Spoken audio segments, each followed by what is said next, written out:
السلام علیکم معزز ناظرین، زیشو ولوگ میں آپ کا دل کی گہرائیوں سے ویلکم۔ یہ ہمارا پہلا ولوگ ہے جو ہم بنانے جا رہے ہیں میرے بہت ہی پیارے دوست ذیشان کے ساتھ۔ وہ 18 سال سے معذور ہیں۔ وہ اللہ نے ان کو بہت ہی اچھے ذہن کا مالک بنایا ہے، تو ہم کریں گے چند سوالات ان کے ساتھ جنرل نالج کے۔ تو میں امید کرتا ہوں کہ وہ ہمارے ان چند سوالات کے جواب بہترین طریقے کے ساتھ دیں گے۔ تو آئیے چلتے ہیں ہم ذیشان کی طرف۔ السلام علیکم، کیسے ہیں ذیشان آپ؟ الحمدللہ، اللہ کا شکر ہے، ٹھیک ٹھاک۔ آپ سنائیں کیسے ہیں؟ جی میں بھی بالکل ٹھیک ہوں، اللہ کا شکر ہے۔ یہ ہے ہمارے دوست ذیشان۔ ذیشان، ہم آپ سے چند سوال پوچھیں گے اسلامی، کیا آپ ان کا جواب دے پائیں گے؟ جی انشاءاللہ ضرور۔ تو چلے پھر شروع کرتے ہیں۔ جب اللہ نے حضرت آدم میں روح پھونکی اور روح آنکھوں میں پہنچی تو آپ کی نظر کہاں پڑی؟ جنت کے پھلوں پر۔ جب روح حضرت آدم کی پیٹ میں پہنچی تو آپ کو کیا تمنا ہوئی؟ کھانے کی تمنا۔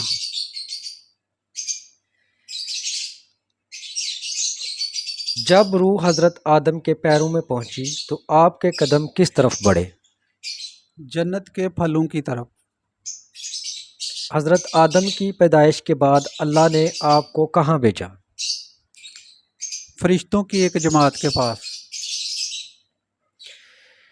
حضرت آدم کی زبان کیا تھی؟ سرانی۔ حضرت آدم کی وفات پر ان کی مخلوق کتنے دن تک روتی رہی؟ 7 دن تک۔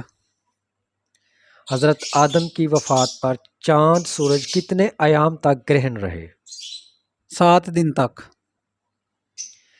جب حضرت شیس پیدا ہوئے تو حضرت آدم کی عمر کتنی تھی؟ حضرت آدم کی عمر 120 سال۔ بوقت وفات حضرت آدم کی نسل کی کتنی اولاد تھی؟ 40,000۔